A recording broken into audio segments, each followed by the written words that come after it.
Merci d'être avec nous ce matin. On va parler dans un instant de la crise sanitaire et on va revenir sur votre discours à l'Assemblée. Juste un mot là sur ce qui vient d'être dit. La chasse aux ministres dans les restos, ça vous inspire quoi? Rien, je m'en fous. Pourquoi? C'est une histoire classique. Dès qu'il y a une règle, il y a des gens qui la contournent, et ceux qui la contournent sont ceux qui ont le pouvoir d'y échapper. Point. Voilà. Mais je sais pas. Là, c'est une bataille. C'est une bataille qui, d'ailleurs, nous a valu une diversion, parce que comme il est question beaucoup des riches, des importants, des ministres, alors l'équipe, la team Macron a trouvé une parade ce matin et jette à manger les fonctionnaires au pays en disant nous allons supprimer l'ENA, on ne sait pas pourquoi ça vient maintenant, mais ça vient pour ça, comme ça on va pouvoir jeter des pierres aux hauts fonctionnaires, à l'État. Bon, tout ça, c'est de la politicaille à mes yeux. Maintenant, les gens sont indignés, vous le savez comme moi, Bruce Toussaint. Donc, il n'y a rien besoin d'ajouter. Et ils sont indignés parce qu'ils ressentent la dureté pour eux. Les Français n'aiment pas ça, d'une société de classe, de caste, où les gens sont privilégiés, se cachent pour jouir en cachette. Bon, tout ça est insupportable. Mais les amis, c'est ça la société dans laquelle vous évoluez. Et si vous n'en voulez pas, il faut la changer. Parce que si vous laissez les riches s'enrichir pendant que vous êtes là à tirer la langue jusqu'à par terre, certains dormir dans la rue, etc. Si vous laissez ça, parce que vous n'allez pas voter, parce que vous râlez après tout le monde, et ben après vous étonnez pas. Les puissants, puissantes. Vous êtes candidat à la présidentielle, Jean-Luc Mélenchon. Oui, et il y a depuis novembre dernier. Absolument. C'est pas vraiment une nouvelle. Vous êtes aussi député des Bouches-du-Rhône, je le rappelle, leader de la France Insoumise. Il y a quelques jours, jeudi dernier précisément, à l'Assemblée, vous étiez extrêmement remonté. C'est le jour où il y a eu ce fameux débat sur les nouvelles mesures annoncées pour la crise sanitaire. Le monarque présidentiel, meilleur virologue de France, paraît-il, et meilleur ami de la modestie, est apparu hier soir à la télévision et il a décidé au nom d'un nous qui pose problème. Est-ce que vous êtes toujours en colère, Jean-Luc Mélenchon?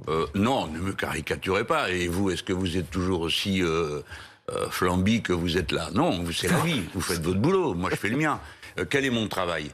Je suis parlementaire et président d'un groupe qui s'appelle Insoumis. C'est pas au ronron familial. Ouais. Et donc, mon travail consiste à exprimer politiquement les raisons que nous avons de nous détacher de ce monde. Alors, ce jour-là, ce n'est pas une affaire de colère. Enfin, c'est un discours. Essayez de parler avec un masque comme ça sur la figure Bruce Toussaint, je vous mets au défi. Donc, il faut parler fort, je le fais. Et je le fais parce que je sais qu'il s'est produit... Moi, je parlais du fond, hein, oui, Jean-Luc Mélenchon. Je parlais pas forcément de la forme, hein. Ah ben c'est sympa alors, je croyais que vous parliez de la forme. Le fond non plus, c'est pas de la colère, c'est du raisonnement. Et écoutez-moi Bruce Toussaint, ce que je voulais vous dire, c'est que j'ai fonctionné depuis le premier confinement avec une certitude, on va dire anthropologique. Quand ça va mal, les gens serrent les coudes. Et moi je suis comme tout le monde, quand ça va mal, je serre les coudes. C'est pas le moment de la polémique secondaire. Mais j'ai senti que dans le pays, les gens n'en peuvent plus. Ont l'impression que c'est une conduite aberrante. Ils veulent bien faire des efforts et des sacrifices, mais ils ont l'impression que c'est pour rien et que c'est n'importe quoi. Et chaque jour qui passe les confirme là-dedans. Donc le rôle d'un député, c'est de porter la parole, c'est de la rendre visible. J'ai essayé de le faire. Et vous savez, ce qui me frappe, c'est que vous m'en parliez une semaine après, et vous n'êtes pas le seul, ce qui signifie qu'il s'est passé quelque chose dans la société, pas avec mon discours, mais dans l'esprit des gens qui n'en peuvent plus, qui en ont assez de cette manière de mener les affaires. Et ceux qui aujourd'hui ont leur gosse à la maison et qui essayent de se connecter au site national, ou qui sortent, est-ce qu'il faut une autorisation, est-ce qu'il n'en faut pas, jusqu'à quelle heure, ce monde fou de contrôle et d'aberrations et de choses qui ne fonctionnent pas, insupporte les gens. Vous craignez une forte colère sociale? Non, mais je crains pas, je l'espère, parce que c'est un scandale. Pendant qu'on gorge d'argent des grandes entreprises, elles utilisent l'argent de l'État, c'est-à-dire l'argent de vos impôts, monsieur Toussaint, le mien et tout le monde, pour financer les licenciements. C'est un scandale. Alors maintenant, ceux qui reçoivent de l'argent ne licencient pas. Ces périodes de détresse, ces périodes d'état d'urgence sociale, tout le monde se serre les coudes et on ne profite pas de la situation pour mettre des milliers de braves gens à la porte qui n'ont, au fond, plus aucune perspective devant eux. Donc oui, j'espère qu'il y aura une réplique sociale à cette situation. Restons là-dessus. On aide les commerçants qui sont fermés, on aide les restaurateurs, on aide les familles qui gardent les enfants avec le chômage partiel, on aide les intermittents. Ce troisième... disons les choses comme elles sont. Ah, bon, loin de là. Ah bah alors. Mais ce troisième confinement va coûter 15 milliards d'euros. Oui. C'est le quoi qu'il en coûte jusqu'au bout. Non, mais ce n'est pas vrai, quoi qu'il en coûte. C'est pas vrai. C'est une occasion que s'est donnée le président de distribuer de l'argent à un certain nombre de gens qui ne le méritent pas, qui se sont gorgés d'impôts, de crédits impôts recherche et qui n'ont rien recherché. La preuve, il n'y a pas de vaccin. Qui se sont gorgés de faveurs pour leurs investissements et qui n'ont pas investi. La preuve, eh bien, des entreprises continuent à fermer. Non, ce n'est pas vrai. Et puis quoi, monsieur Toussaint? Écoutez, quoi? Qu'est-ce que vous voulez qu'on fasse? Pas vous, mais quelle serait l'alternative? Ne rien faire? Non, bien sûr. Personne, je pense, n'aurait le culot de dire on vous a donné assez, maintenant, taisez-vous, restez tranquilles les gens, sages à la niche. Non. Écoutez-moi, il faut mieux faire, c'est-à-dire organiser, planifier, prévoir et arrêter de réagir au jour le jour en fonction des événements qui arrivent. Donc, premièrement, autre chose que le confinement, réfléchir en se disant qu'est-ce que je peux faire pour éviter le confinement. Alors ça veut dire les horaires de travail disjoints, ça veut dire la réouverture des commerces avec des distances sanitaires, les salles de spectacle, ça veut dire sur le plan traiter les gens correctement et soigner. Vous avez entendu parler de progrès dans les soins? Non. Vacciner, donc ouvrir à tous les vaccins, accompagner, c'est-à-dire arrêter ce tumulte, ce désordre, ce chaos insupportable qu'il y a dans l'éducation nationale où M. Blanquer est certainement aussi dangereux que la Covid à force. Voilà, j'ai essayé de résumer. À propos de la vaccination, je me suis demandé si le stade Vélodrome est devenu un vaccinodrome. Vous avez eu l'occasion, vous, de vous faire vacciner? C'est trop tôt? Vous attendez Non. D'abord, parlons du vaccinodrome, qui est plus intéressant que ma personne. Mais pourquoi pas? Moi, je suis d'accord pour qu'il y ait des grands endroits où on peut arriver, venir à toute heure. Mais pas si on supprime tous les petits endroits. Parce que faut pas croire que le Stade de France est plus proche pour des tas de gens qui ont du mal à se déplacer. Question de transport en commun, c'est pas non plus la gloire. Donc, il faut partir de la vie des gens pour comprendre comment on s'y prend pour bien faire, que les gens aient moins peur, que ça soit moins difficile. C'est déjà assez pénible. Donc, il faut qu'il y ait des endroits partout. Mais pour qu'il y ait des endroits partout, je comprends qu'il faut qu'il y ait des vaccins. Il n'y en a pas assez. Pourquoi? Parce que nous nous sommes enfermés dans les décisions stupides de la bureaucratie européenne qui considère le vaccin comme une marchandise et ce sont elles qui décident.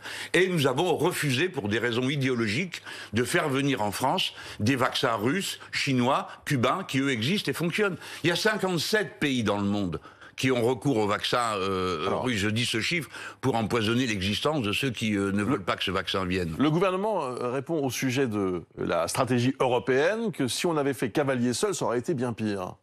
Mais d'abord, il ne peut pas le prouver. Je n'ai pas dit qu'il faille faire cavalier seul. Après tout, la France, bien sûr, est dans une situation totalement asservie par rapport aux Allemands. C'est donc eux qui décident, le gouvernement de droite allemand. Mais quand même, on a une petite voix, non? On est juste 20% de l'économie européenne. On ne pouvait pas dire, maintenant ça suffit, on veut que le vaccin russe soit immédiatement... Ce sont les... Je dis russes parce que c'est nos voisins et nos partenaires. Qu'est-ce que ça coûtait? On sait depuis novembre dernier qu'il est efficace. Pas parce qu'on dit, ni par la propagande des Russes, mais par une mission française qui a abouti à cette conclusion qu'il était efficace. Vous pouvez me dire, monsieur Toussaint, pourquoi on en est encore à attendre le mois de juin? Et savez-vous ce qu'a dit le ministre qui, dans ces conditions, s'est comporté d'une manière, à mes yeux, irresponsable? Il dit, ah ben ça tombe bien, on aura en juin. D'ailleurs, on n'en aura plus besoin parce que Pfizer aura fait ses livraisons. C'est scandaleux de parler comme ça. On a besoin tout de suite de vacciner le plus de monde possible. Ça arrive. Le gouvernement dit ça arrive. Ben écoutez, monsieur Toussaint, si vous n'avez pas un parent sur la santé duquel vous vous inquiétez, mais ça doit être le cas. Si vous n'avez pas des enfants qui sont dans cette situation, alors vous pouvez dire, on a le temps, voyons voir. C'est pas ce que je dis. C'est bien que c'est pas ce que vous dites, monsieur Toussaint. Mais je ne vous fais pas ce procès, mais entendez-moi bien, quand c'est urgent, c'est urgent. Il faut de l'ordre, de l'organisation, de la foi dans l'État, croire à ce qu'on fait et mobiliser, parce que les gens sont prêts à être mobilisés, mais pas pour des consignes aberrantes. Bon, du coup, vous avez répondu, vous avez dit non, pas encore vacciné, mais bientôt, néanmoins. Ah ben moi, je suis pas anti-vaccin, hein. Je l'ai jamais été, je vais pas commencer maintenant. Non, je suis pour les vaccins. On vous l'a reproché, vous le savez. Gamin... Pardon? On vous l'a reproché, vous le savez. Non, mais on me reproche tout. Oui. Donc ça m'étonne pas. S'il pleut, on dit ah il pleut, c'est de la faute de Mélenchon. Donc je n'ai jamais été anti-vaccin. J'ai dit que je me méfiais. Voilà. Et figurez-vous que j'ai bien fait de le dire parce que c'est aussi mon rôle de le faire.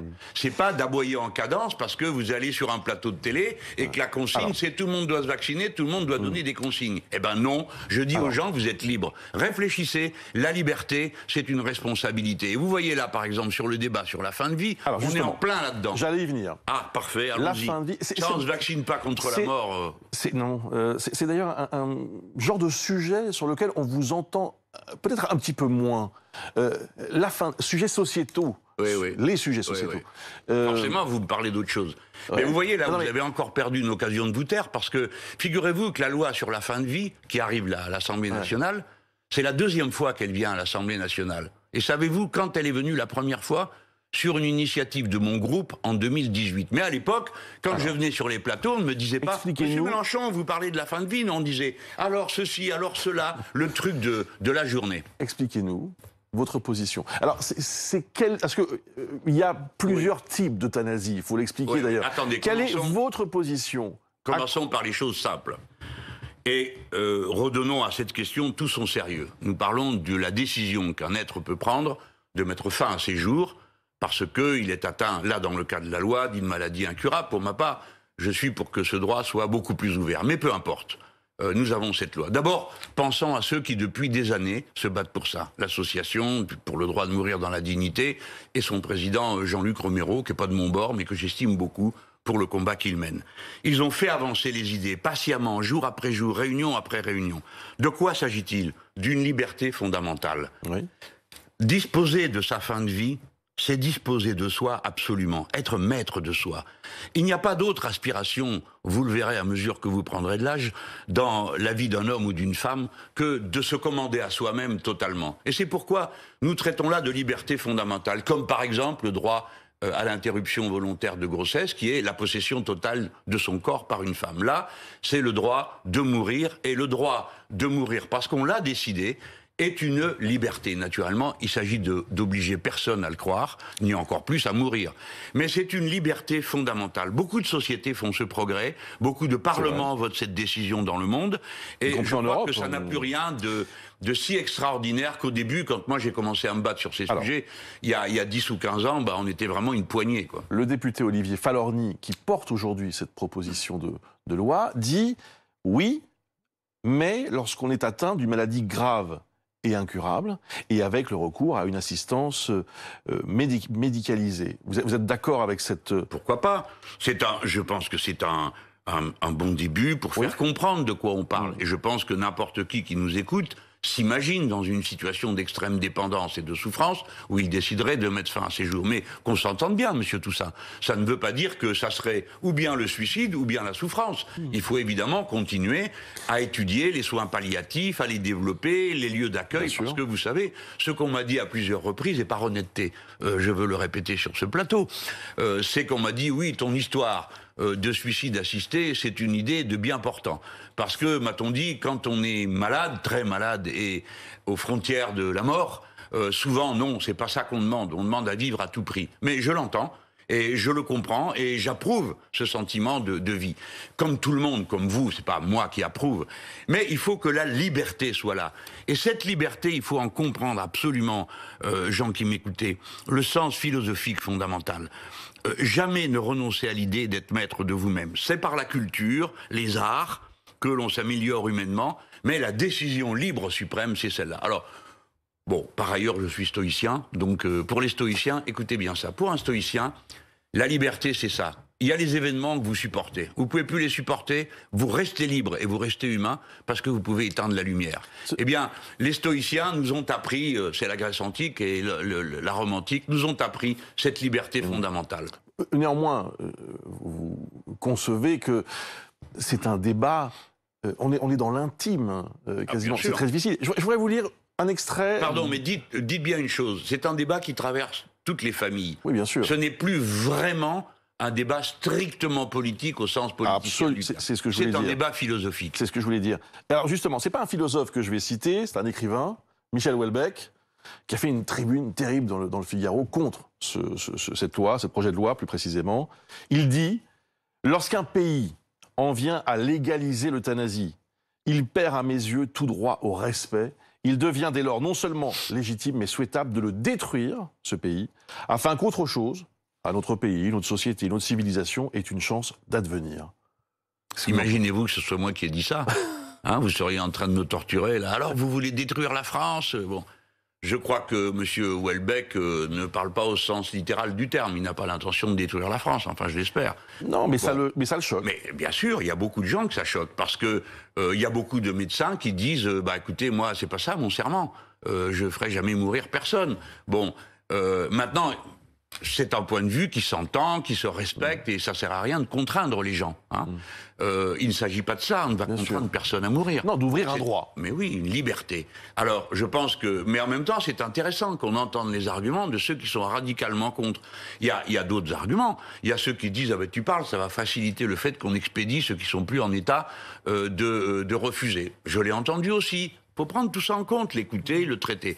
Mais la vérité, c'est que, Monsieur Toussaint, pendant des millénaires, on est mort parmi les siens.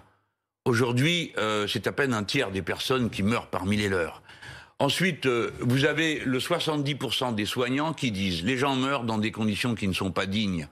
C'est-à-dire que l'environnement particulier, qui est celui des soins ou de la présence de dernière phase, n'est pas conforme à l'idée souvent qu'on peut se faire de la dignité humaine. Alors je dirais à Houellebecq, réfléchissez à ça, Monsieur Houellebecq.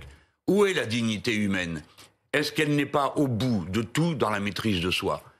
Et réfléchissez-y avant de proposer de détruire la France parce qu'on y fait quelque chose qui ne vous plaît pas et qui ne concerne que la liberté de ceux qui voudront bien le mettre en œuvre. Donc je souhaite que cette loi soit adoptée. Je sais qu'il y a des manœuvres qui sont faites, il y a beaucoup d'amendements qui sont déposés. Bon, c'est le jeu de ceux qui sont contre. Oui. Une sorte d'obstruction. Mais je rappelle au gouvernement, qui est complice dans cette affaire, que lorsque nous avons déposé notre proposition de loi en 2018, le débat s'est interrompu à 1h du matin, parce que c'est la limite, et il ne dépend que de lui de remettre à l'ordre du jour la loi dont on avait déjà examiné plusieurs articles, qui étaient proposés par les Insoumis. Et si jamais ça lui paraît absolument invraisemblable de faire quoi que ce soit avec les Insoumis, eh bien il pourra reprendre la loi Falorni à l'endroit où elle aura été arrêtée cet après-midi. Mais vous savez, vous connaissez la méthode, il s'agit d'empêcher que la discussion commence. Bon, nous verrons. Jean-Luc Mélenchon, vous êtes donc en campagne présidentielle. Oui, je suis en campagne tout le temps pour mes idées. Alors ça se trouve que là, il y a une élection dans un an. Il se trouve qu'il y a une présidentielle. Vous allez participer à cette fameuse réunion là qu'organise Yannick Jadot avec toute la gauche? Alors, on va prendre des précautions préalables parce que là, il y a quelque chose qui tourne pas rond. On n'a pas arrêté de tendre la main, proposer une fédération populaire, proposer un accord pour les régionales. Personne n'en a voulu. D'ailleurs, je ne sais pas si je dois m'en plaindre parce que pour finir à la sortie, la France insoumise est le plus grand dénominateur commun de cet espace. Nous sommes tantôt avec derrière des têtes de liste vertes, alors eux, ils n'acceptent aucune autre tête de liste qu'eux-mêmes. Hein. C'est le sectarisme en mouvement. Donc voilà, il n'y a que. Nous l'avons proposé aux communistes. Nous avons dans 3 régions, nous sommes alliés avec les communistes, en Normandie, en Auras et en région Île-de-France avec Clémentine Autain. Et puis nous le sommes même avec le NPA en Nouvelle-Aquitaine, bref, avec des indépendants dans le Grand Est. Donc pour nous, la consigne qu'on s'était donnée, c'est-à-dire nous allons faire la démonstration que quand les grandes questions nationales que nous voulons défendre ne sont pas en cause, c'est tenu dans les régionales, on fait alliance partout où on peut, on ne cherche pas à tout prix la tête de liste. Bien. Alors, ça posé. Monsieur Jadot dit, il faut qu'on discute, c'est pas possible, comme c'est en train de tourner. Bon, alors de quoi parle-t-il? S'il parle de la défense des libertés et du fait qu'il faut qu'on cesse de se jeter des pierres les uns aux autres en pleine bataille, quand l'adversaire nous taxe d'islamo-gauchisme, Bruce Toussaint, ça, oui, c'était nécessaire. Et puis après, on entend parler de candidats communs à l'élection présidentielle. Alors, les choses se gâtent, parce qu'il se produit 2 choses. 1, on nous dit, venez parler avec nous de candidats communs, et 2, quand on fait une réunion pour les libertés, personne ne vient. 2, les autres viennent. Alors, qu'est-ce que vous voulez là au juste, là, les amis, là, on vous comprend plus. Vous voulez juste qu'on porte vos sacoches, c'est ça votre truc. Mais quand il s'agit de se battre, alors là, il n'y a plus personne. Attendez, pardon, je sais que je suis un peu long. Pas du tout, mais... Ces affaires sont embrouillées, vous le savez comme moi. C'est complexe. Alors, là-dessus, ils disent, nous allons parler de quoi? De la candidature commune, mais enfin, on rêve. Le chef des Verts, M. Bayou, a rappelé qu'il y avait une primaire. chez les Verts. Donc il y aura un candidat désigné. Les communistes vont discuter de ça ce week-end. J'espère qu'ils vont décider de faire cause commune avec les Insoumis comme les 2 précédentes fois. Les socialistes ont une primaire. Donc tout ça est un numéro de claquette pour faire le numéro de plus unitaire que moi, tu meurs. Bon, très bien, nous irons à toutes les réunions qu'on voudra, mais on prend des précautions. Nous ne sommes pas d'accord pour être instrumentalisés par les campagnes internes. Je comprends pas. Vous me dites, on va y aller finalement. Vous venez m'expliquer pendant 3 minutes que ça n'avait aucun sens. Non, alors je me serais mal fait comprendre. C'est parce que j'ai pas le talent d'être clair, mais grâce à vous, je vais l'être. Vous êtes très clair. Vous avez dit, il n'est pas question d'aller à une réunion pour parler d'une candidature commune. Je ne veux pas. Et après, vous me dites, bah si, finalement, on y va. Mais on va à la réunion parce qu'on ne sait même pas pourquoi elle est convoquée. On nous a dit, nous, on avait compris au départ que c'était pour essayer de se protéger contre les attaques. C'était le moment où nous, on défendait la mairesse de Strasbourg, alors même qu'on était contre la subvention à la mosquée. On a dit, écoutez, c'est inouï, c'est grossier, c'est vulgaire, c'est absurde de dire que cette femme est complice de l'islamisme politique. C'est ridicule. Donc, s'il vous plaît, la vie politique est déjà assez compliquée. Inventez pas des accusations qui tiennent pas debout. Permettez-moi de rester dans cette parenthèse. La fin du Concordat. Bien sûr. Nous défendons que toute la France doit bénéficier du Concordat. C'est-à-dire que nulle part on doit se poser ces questions de fou de savoir si on subventionne la mosquée, la synagogue, l'église, bon voilà, partout, la loi laïque de 1905. J'ai noté avec plaisir qu'une majorité dorénavant se prononce pour ce Concordat. Il faut dire que tous les Français sont appelés à financer le Concordat. C'est pas une affaire d'Alsaciens. Et surtout, j'en profite pour le dire, le Concordat, ce n'est pas le droit social alsacien, qui est très bon. Et nous proposons que le droit social alsacien soit appliqué à toute la France. Mais le Concordat, non, supprimé. Donc, si on est capable d'un peu de discernement, de comprendre de quoi on parle, alors on va, au départ, une chose simple. Accuser la maire de Strasbourg d'être complice de l'islamisme politique est ridicule, injurieux, ne sert à rien, crispe tout le monde pour rien. Mais si c'est ça qu'il s'agit de faire, de nous mettre tous d'accord pour nous défendre dans ce genre de situation, ou quand, par exemple, on veut dissoudre l'UNEF, alors oui. Mais sinon, de quoi va-t-on parler? Peut-on me le dire? Alors on me dit, j'ai même entendu qu'on parlerait de programme législatif. Alors on va faire un programme législatif sans parler du programme présidentiel, mais nous ne comprenons plus rien. Donc vous dites à Yannick Jadot, il faut clarifier un peu savoir vos objectifs. Quel est l'objet de la réunion. Si l'objet de la réunion, c'est candidat commun aux élections présidentielles, il y a un problème puisque son propre parti n'est pas d'accord. Jean-Luc Mélenchon, juste... Arnaud Montebourg refait parler de lui ces derniers jours, une citation dans le Financial Times. Il dit « Marine Le Pen va gagner en 2022 ».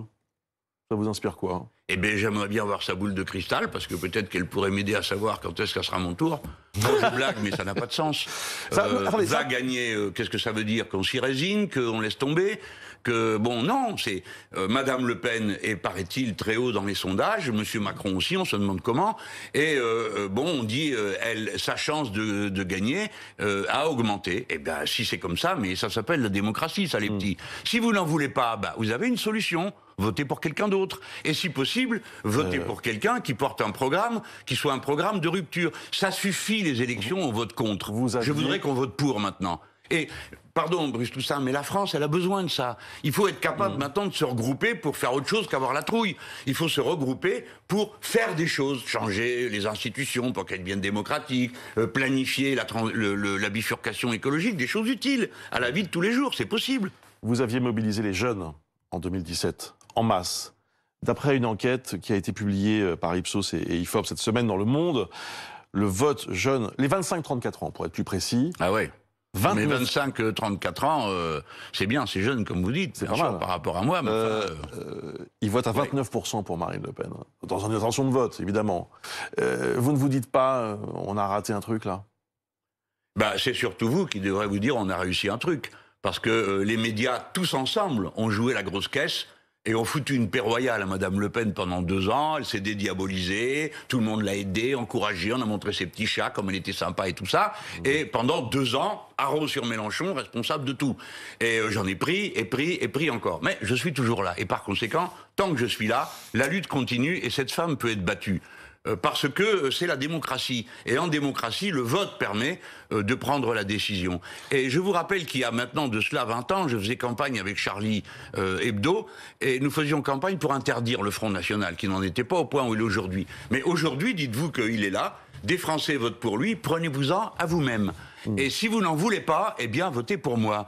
Et voilà ce qu'il y a à faire. Mais pas faire encore une fois une élection par la peur. Moi, je ne vous dis pas ayez peur de Madame Le Pen, je vous dis passons à la planification écologique, passons à la fin de la monarchie présidentielle et occupons-nous de la question sociale. C'est-à-dire que les gens arrivent à vivre. Bon sang de bois, tout le monde doit comprendre ça. Il y en a marre de parler du matin au soir de l'islamisme et de tous les sujets qui occupent l'espace, alors que pendant ce temps-là, les gens vont avoir la réforme de l'allocation chômage. Monsieur Toussaint, vous et moi, on n'est pas menacés par cette affaire. Donc peut-être qu'on en a moins conscience, mais en juillet, vous avez des milliers de gens, que dis-je, 1 500 000, on dit maintenant 1 700 000 personnes, vont voir d'un coup leurs allocations chômage baisser, en pleine crise. C'est une honte. Il faut que cette mesure soit rapportée. Alors après, si vous voulez, les pronostics de monsieur Montebourg, je les entends avec la satisfaction de ceux qui aiment bien les scènes de magie et autres, mais ça n'a pas de sens. Ce qui a du sens, c'est la lutte. Jean-Luc Mélenchon, on est quasiment au terme de cet entretien. Vous avez croisé, je sais, dans les couloirs de BFM TV il y a quelques minutes, Gilles Boyer, co-auteur du bouquin avec Édouard Philippe. Oui. C'est le récit... Il a le rôle ingrat, lui. Hein. C'est l'homme de l'ombre. L'homme de l'ombre, il est en pleine lumière. C'est un rôle qui est nouveau dans la vie politique, mais qui est intéressant. Bon, c'est un bouquin politique très intéressant qui raconte donc Matignon, ce que c'est, etc. Il y a une chose qui est assez rare, c'est qu'Édouard Philippe décrit la peur, presque physique, au point d'ailleurs de perdre 6 kilos, qu'il a eu avant d'entrer à Matignon. Peur de ne pas être légitime, peur de ne pas savoir. On peut reconnaître que c'est assez rare qu'un homme politique fasse cet aveu un peu comme ça de faiblesse. Est-ce qu'il vous est arrivé d'avoir peur en politique? Et est-ce qu'une campagne présidentielle peut susciter chez vous une forme aussi d'appréhension, je ne sais pas, ou de... Alors, écoutez, d'abord un mot pour... On n'est pas chez le psy, Jean-Luc Mélenchon, mais... C'est un homme politique d'une grande élégance et qui suscite de la sympathie. Mais pour moi, c'est l'adversaire total. C'est quand même lui qui a bousillé le code du travail et qui nous a haché menu pendant 3 ans avec le sourire. Bon, c'est un boxeur, donc il pratique. Vous avez vu l'émission? Il y a un moment où c'est un aveu extraordinaire. Il était là, alors votre collègue était en train de le torturer, et il dit à un moment donné, on voit Mohamed Ali, et il dit « Ah, c'est le roi de l'esquive ». Je me suis dit, voilà un aveu de sportif. Alors la peur. Oui, je vais vous dire une chose. Avouer sa peur, c'est montrer qu'on est courageux. Parce que c'est les courageux qui dominent la peur. Les autres sont des inconscients, ils n'ont pas peur. Qui ça ne ferait pas peur? À qui ça ne ferait pas peur de dire, eh bien maintenant, tu es le chef du gouvernement d'un grand pays qui a 800 ou 900 ans d'histoire, qui est une république agitée, et à qui ça ferait pas peur? Tout le monde a peur au moment de franchir une étape dans la vie. Vous aussi, la première fois que vous êtes arrivé sur un plateau, vous n'étiez pas fier. Ben, moi, pareil. Et quand je vais dans une élection, il y a bien sûr la peur des coups qu'on va prendre, et on la domine. Et c'est ça qui fait de nous... C'est là que vous voyez les caractères. Ceux qui s'écroulent au premier round et ceux qui tiennent 1, 2, 3, 4, 5 et comme moi tant, parce que voilà, on a dominé à chaque étape notre peur. Figurez-vous, je n'ai jamais pris la parole une fois de ma vie à la tribune d'une assemblée sans avoir, ça s'appelle le trac. Ouais. Voilà. Et heureusement qu'on est comme ça. Sinon, ça veut dire qu'on est devenu fou. L'hubris, on se croit plus fort que tout le monde en toutes circonstances. Vous aussi, vous avez peur?